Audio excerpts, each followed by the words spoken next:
समाचार सेवा प्रभाग से प्रस्तुत है कार्यक्रम परिक्रमा।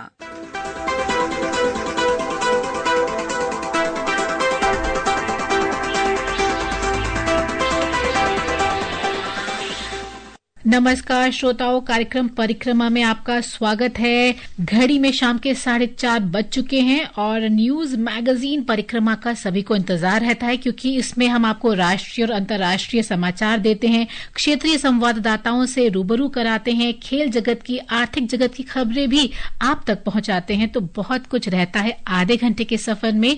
नमस्कार, आज मैं हूं आपके साथ प्रियंका अरोड़ा और मेरे साथ है मेरी सहयोगी Anuja Kumar. Hello Anuja. Hello, namaskar and a very good afternoon, Priyanka.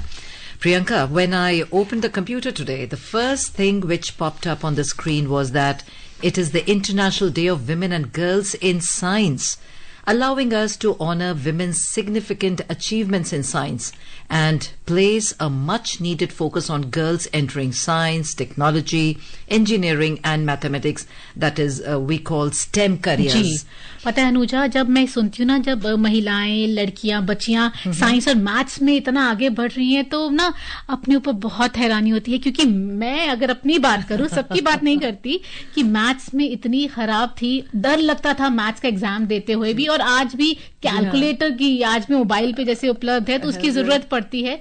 तो hats off to all the ladies जो इस मार्ग पर आगे बढ़ रही हैं। Right, and as the fastest growing segment of jobs with employers finding it hard to find available talent, STEM certainly needs women. So we must always encourage women charting their course as techie trailblazers, and by supporting young women to pursue their passions in science, technology, engineering and mathematics. The world needs science and science needs women, as gender diversity leads to new and better quality science. Isn't it, Priyanka? जी हाँ, क्योंकि महिलाओं के पास logic होता है और जो science है वो लॉजिक के साथ चलती है। Certainly. So moving on, let's apprise our listeners with news-making headlines at this hour of the day. Both houses of parliament resumed discussion on union budget. Arun Bharti of LJP terms it visionary and inclusive, says it lays foundation for a developed India by 2047. संसदीय कार्य मंत्री किरेन रिजिजू ने विपक्ष के नेता राहुल गांधी पर राष्ट्रीय सुरक्षा के मुद्दों को राजनीतिक हथियार के रूप में इस्तेमाल करने का आरोप लगाया। Delhi High Court issues notice to Delhi Police on PIL on missing persons in the national capital. भगवान बुद्ध के पवित्र देवनी मोरी अवशेष एक सप्ताह तक श्रीलंका के कोलंबो में सार्वजनिक प्रदर्शन के बाद आज भारत लाए जा रहे हैं। Israeli Prime Minister Benjamin Netanyahu to meet US President Donald Trump in Washington today. और FIH पुरुष हॉकी प्रो लीग में आज शाम राउरकेला में भारत तथा बेल्जियम का मुकाबला होगा।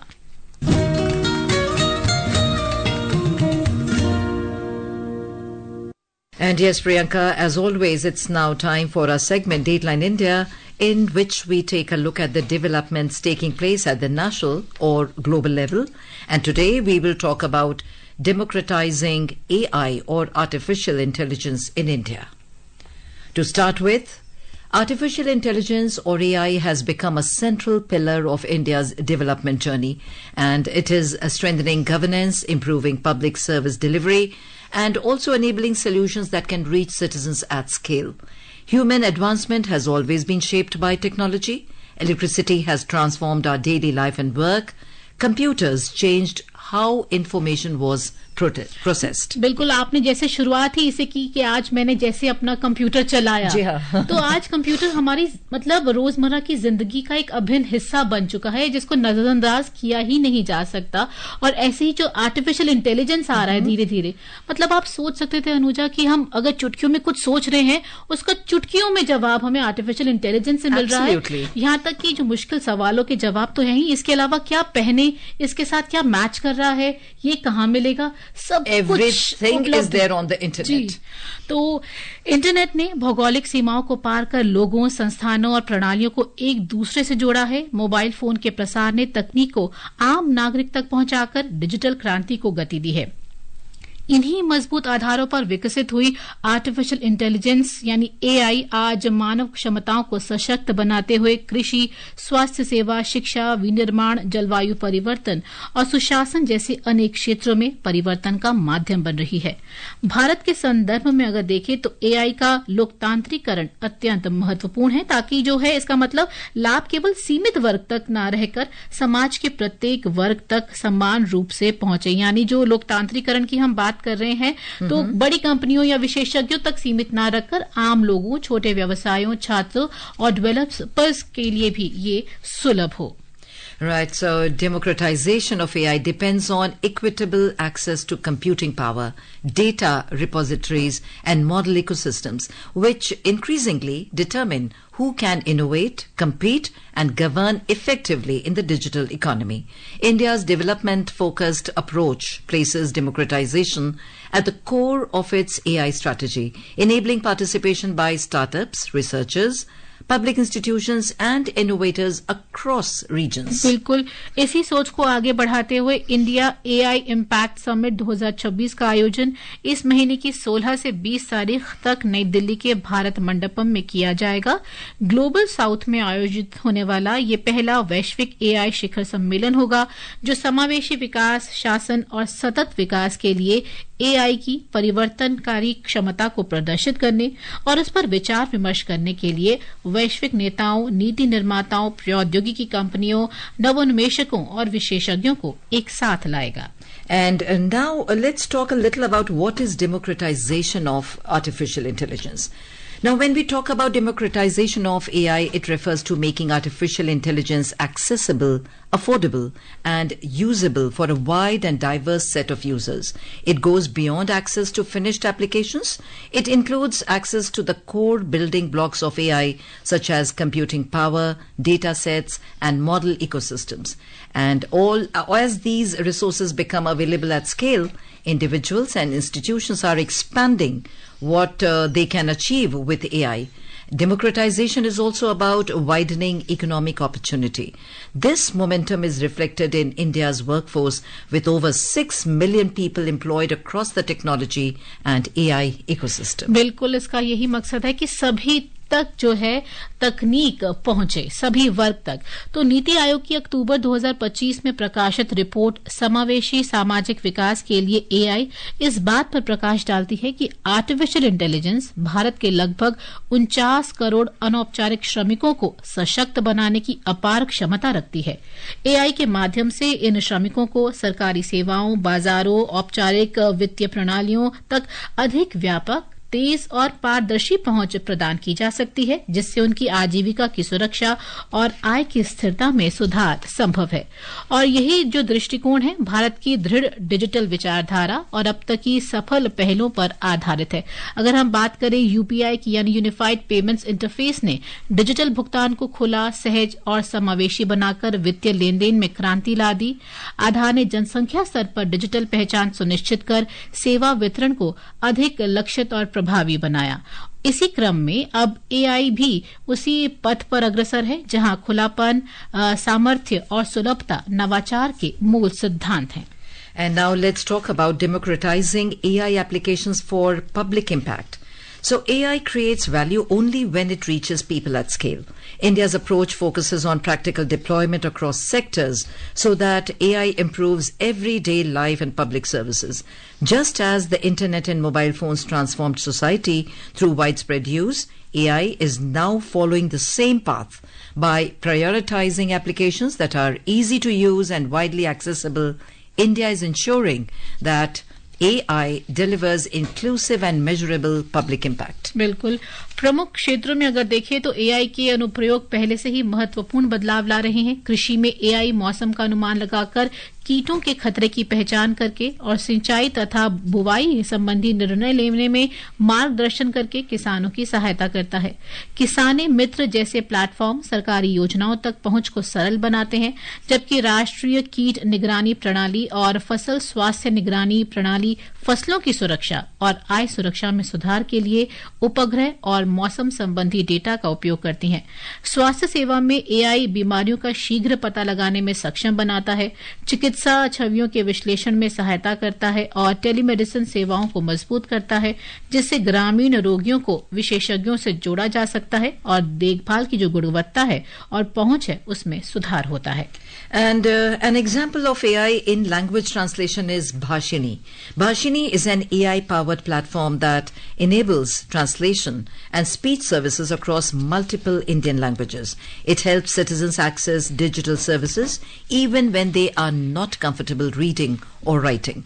And since its launch in July 2022, Bhashini has crossed 1.2 million downloads and now supports 36 plus languages. The platform integrates over 350 AI models and 450 plus active customers on it. सही बात है।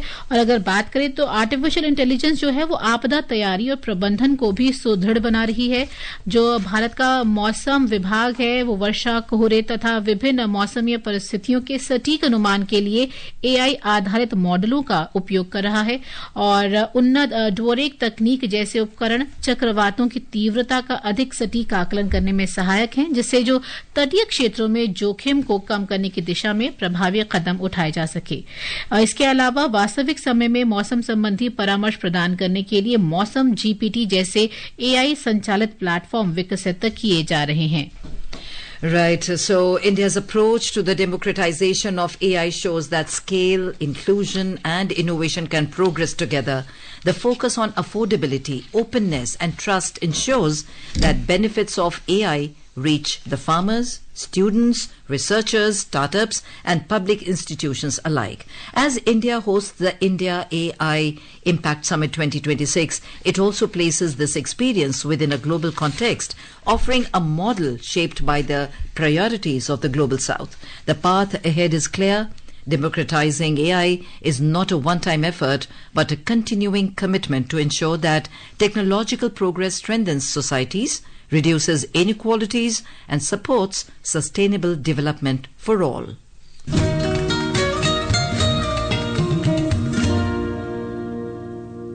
And yes, as we started our program with the International Day of Women and Girls in Science today, on this occasion, as part of our podcast series, Person Behind the Story, Akashvani News will broadcast a conversation with Dr. N. Kalaiselvi, Director General of Council of Scientific and Industrial Research, who is also the first woman to serve as DG CSIR. Last year we came up with another very interesting technology, which is paracetamol. So during COVID time, many of us, we understood the importance of paracetamol. Many times, if at all something is available very plenty and it is very inexpensive, we may not be able to understand it. But COVID made us to understand the importance of mass usage is possible. Yeah, exactly. And at that point of time, we were not having that kind of a supply chain. We had a lot of issues. But ma'am, now India need not depend upon any other country for paracetamol anymore.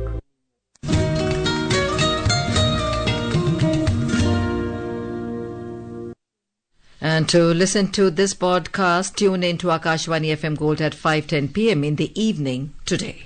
और अब समय है अपने क्षेत्रीय संवाददाताओं के पास जानने का और ये सुनते हैं कि उनके पास आज क्या खास है। So let's all go together to Itanagar. A high-level delegation from India arrives in Colombo for the return of the holy Devni Mori relics of Lord Buddha. We have more on this from our correspondent. A high-level delegation from the Ministry of Culture, Government of India, led by the Governor of Madhya Pradesh, Mangubhai Chakkanbhai Patel, and the Arunachal Pradesh Deputy Chief Minister, Chona Main, arrived in Colombo, Sri Lanka, for the ceremonial return of the holy Devni Mori relics of Lord Buddha to India. The Devni Mori relics are among the most important Buddhist discoveries in India. They were found at Devni Mori near Shamlaji in Gujarat during excavations between 1960 and 1963. Archaeologists discovered a Buddhist monastery and a stupa containing sacred relics and ashes of of Lord Buddha. A Brahmi inscription confirmed them as the relics of Lord Buddha. The sacred relics were displayed in Sri Lanka from 4th to 11th February, attracting lakhs of devotees for public darshan. The event highlights the strong spiritual and cultural connection between India and Sri Lanka, which dates back to the 3rd century BC when Buddhism spread from India to Sri Lanka. Deputy Chief Minister Chona Main described the occasion as sacred and historic. He said the return of the relics holds a great spiritual and cultural importance for India and Buddhists across the world. He also thanked Prime Minister Narendra Modi for strengthening ties with neighboring countries through shared heritage. He spoke about the peaceful coexistence of Mahayana and Theravada Buddhism in Arunachal Pradesh and said Sri Lanka remains an important pilgrimage place for followers of Theravada Buddhism for the region. During the visit, the delegation paid homage to the Gangaramaya temple in Colombo. They also met Sri Lanka's Deputy Minister of Environment Anton Jayakodi and discussed environmental conservation and sustainable development. The exposition was organized by the International Buddhist Confederation and will conclude on 11th February, after which the sacred relics will be brought back to India. The visit reflects the strong spiritual and cultural ties between India and Sri Lanka. For Parikrama, this is Manoj Kumar Sharma, Akashwani, Itanagar. जी हाँ, निसंदेह भारत केवल भगवान बुद्ध के पावन अवशेषों का संरक्षक ही नहीं है, बल्कि उनकी परंपराओं का जीवंत वाहक भी है। और अब आगे बढ़ते हैं अनुजा। गोवा जैसे ही रंगों से सराबोर होने की तैयारी में जुटता है, माहौल में एक अलग ही रंगत आ जाती है। और अब समय आ गया है कि आप अपने मास्क पहन लें और थिरकने के लिए तैयार हो जाएं, क्योंकि गोवा में साल के सबसे बहुप्रतीक्षित सप्ताह का इंतजार आखिरकार खत्म होने जा रहा है। जी हाँ, कार्निवल 2026 का भाई। अधिक जानकारी के लिए क्यों ना सुने अपने संवाददाता को, महेश से जानकारी लेते हैं।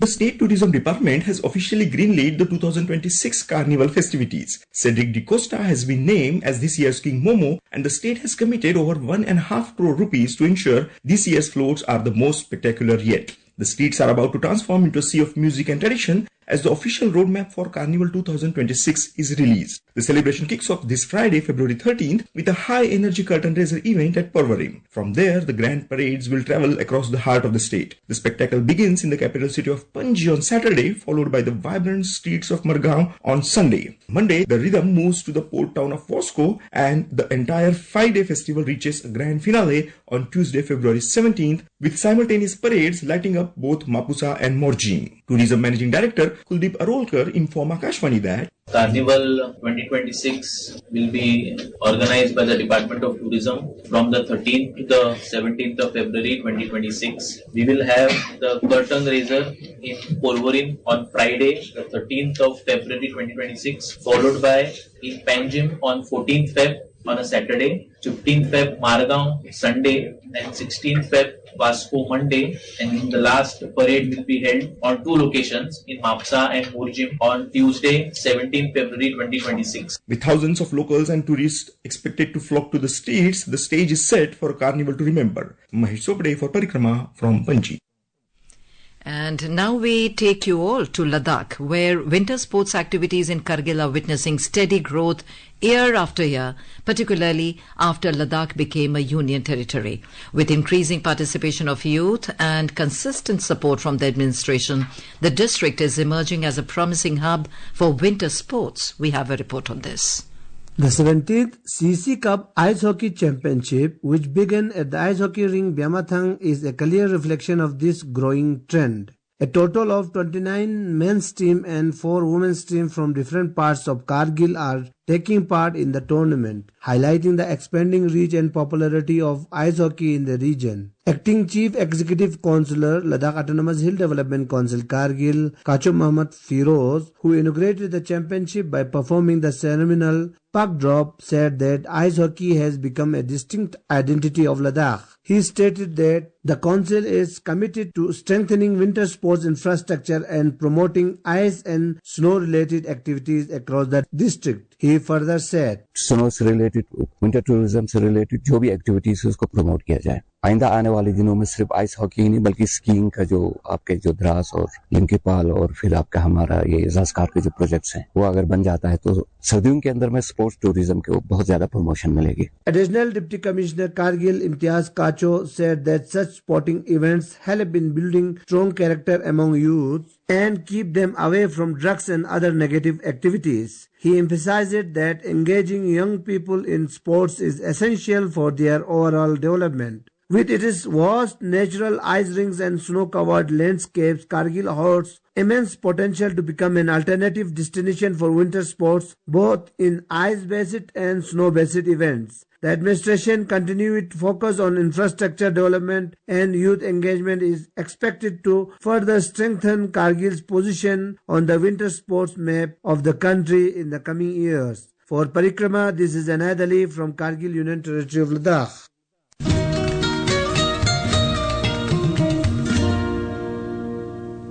और अब खेल मैदान की हलचल जानते हैं। FIH पुरुष हॉकी प्रो लीग में आज भारत और बेल्जियम का मुकाबला होगा। ये मैच राउरकेला में शाम 7:30 बजे से खेला जाएगा।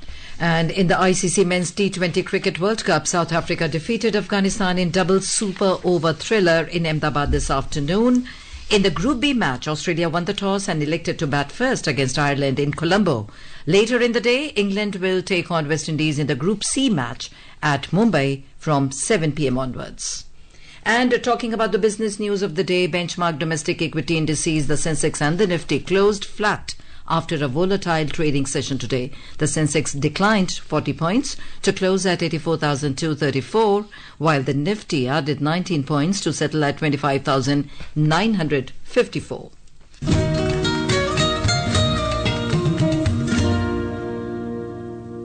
और अब हम याद करेंगे महान स्वतंत्रता सेनानियों को और बात करेंगे उन महान व्यक्तियों की जिनकी आज पुण्यतिथि, जयंती या जन्मदिन है। It was on 11 February 1856 that the Kingdom of Awadh was annexed by the British. By 1856, except Awadh, all major kingdoms of India were annexed by the British East India Company. The British wanted to annex the Kingdom of Awadh but couldn't find a reason to attack. In the words of Governor General Dalhousie, Awadh is a cherry that will drop into our mouth one day. The last Nawab of Awadh, Wajid Ali Shah, was a capable ruler, but the British residents gave exaggerated reports about his incompetence to the company authorities. This gave the East India Company a reason to conquer Awadh. Hence, on 7th February 1856, Lord Dalhousie ordered to depose Wajid Ali Shah on the account of alleged internal misrule.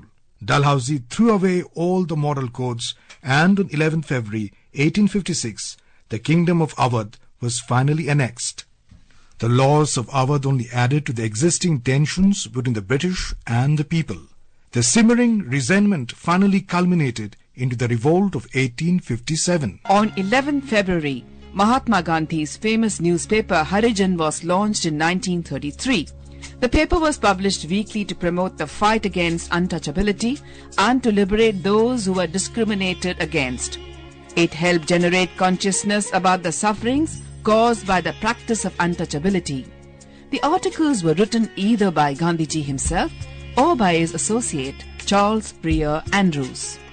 Rabindranath Tagore provided poems on untouchability for most of the editions of the paper. The paper was also published in Hindi and Gujarati, and it continued to be printed until 1948. We also remember the freedom fighter and former President of India, Fakhruddin Ali Ahmed, who died on 11th February 1977. Born in 1905 in Delhi, Fakhruddin Ali Ahmed was son of an army doctor from Assam. Ahmed joined the Indian National Congress when he met Jawaharlal Nehru in 1925 and jumped into the freedom struggle. In 1942, he participated actively in the Quit India movement, for which he was arrested and sentenced to 3.5 years of imprisonment. After independence, Fakhruddin was elected to the Rajya Sabha in 1952 and thereafter became Advocate General of the Government of Assam. He was also elected to the Assam Legislative Assembly for 2 terms. He was twice elected to Lok Sabha, first in 1967 and again in 1971. As a cabinet minister, he held diverse portfolios relating to food and agriculture, cooperation, education, industrial development and company laws. Fakhruddin Ali Ahmed served as the 5th President of India from 1974 till his death on 11 February 1977 when he collapsed in his office.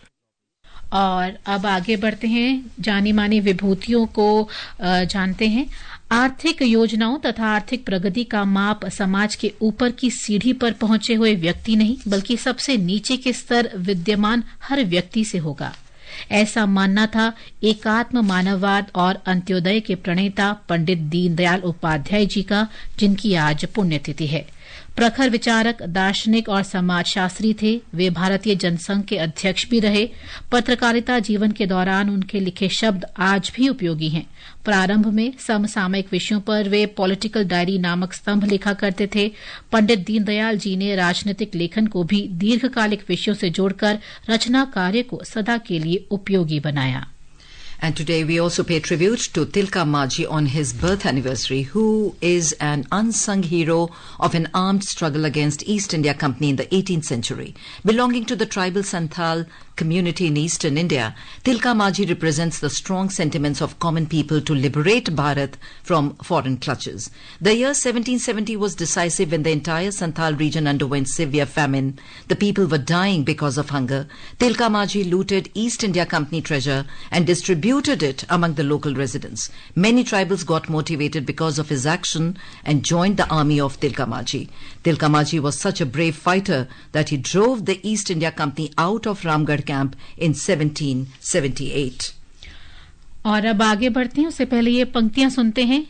कुछ भी बन, बस कायर मत बन, ले देकर जीना क्या जीना, कब तक गम के आंसू पीना, मानवता ने सींचा तुझको, बहा युगों तक खून पसीना, कुछ न करेगा किया करेगा, रे मनुष्य बस कातर क्रंदन, कुछ भी बन बस कायर मत बन।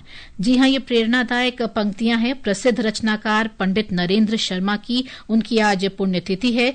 हिंदी के प्रसिद्ध कवि, लेखक और संपादक थे। उन्होंने फिल्मों में भी गीत लिखे, आकाशवाणी से भी संबंधित रहे और स्वतंत्र लेखन भी किया। प्रवासी के गीत, मिट्टी और फूल, प्यासा निर्झर उनकी प्रमुख काव्य रचनाएं हैं। अनुजा, 1957 में जब भारतीय रेडियो प्रसारण के क्षेत्र में एक नया अध्याय जुड़ा विविध भारती नाम से, जो विविध भारती का प्रस्ताव था वो पंडित नरेंद्र शर्मा ने ही दिया था।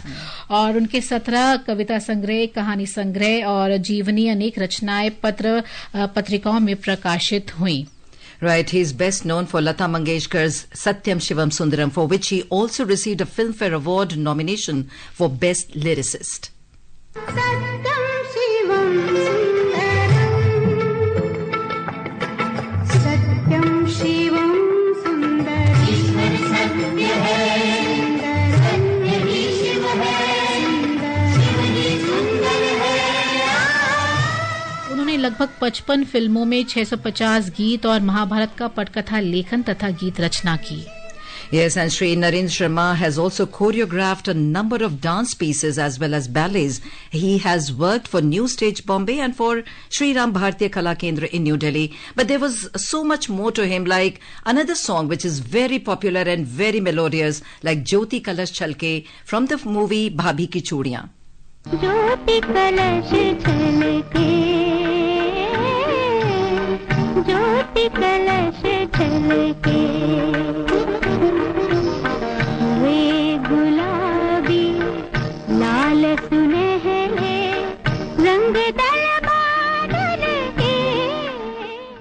And today is also the death anniversary of Kamal Amrohi. Kamal Amrohi's work was a fusion of history, poetry and cinema. He gave Bollywood the movie Pakiza.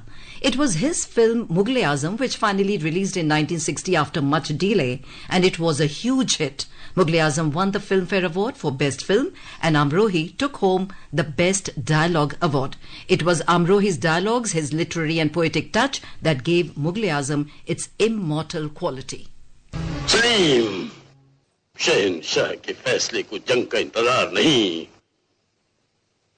जंग के नक्कारे की पहली चोब अनारकली की मौत का ऐलान कर देगी।